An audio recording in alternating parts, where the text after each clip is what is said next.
जिस तरीके से देश में गद्दार काम कर रहे हैं। বিজেপি নেতার হুঁশিয়ারির পর ভারতীয় ক্রিকেট বোর্ড বিসিসিআইয়ের নির্দেশে বাংলাদেশের বাঁহাতি পেসার মোস্তাফিজুর রহমানকে দল থেকে ছেড়ে দিয়েছে কলকাতা নাইট রাইডার্স।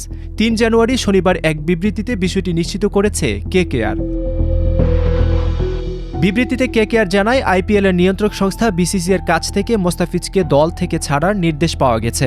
বোর্ডের নির্দেশনা অনুযায়ী যথাযথ প্রক্রিয়া ও আলোচনার মাধ্যমে তাকে ছেড়ে দেওয়ার বিষয়টি চূড়ান্ত করা হয়েছে। একই সঙ্গে কেকেআর জানায়, বিসিসিআইয়ের অনুমোদনে প্রয়োজনে তারা মোস্তাফিজের বিকল্প ক্রিকেটার নিতে পারবে। এ বিষয়ে পরে সিদ্ধান্ত জানানো হবে। এবারের আইপিএল নিলামে ৯ কোটি ২০ লাখ রুপিতে মোস্তাফিজকে দলে নিয়েছিল শাহরুখ খানের কেকেআর, যা ছিল আইপিএলে কোনো বাংলাদেশি ক্রিকেটারের সর্বোচ্চ মূল্য। তবে দুই দেশের কূটনৈতিক সম্পর্কের প্রেক্ষাপটে মোস্তাফিজকে আইপিএল থেকে বাদ দিতে কেকেআরকে নির্দেশ দেয় বিসিসিআই। নির্দেশনা অনুযায়ী কাটার মাস্টার মোস্তাফিজকে আসন্ন আইপিএল মৌসুমে বাদ দেওয়ার সিদ্ধান্ত নেয় কেকেআর।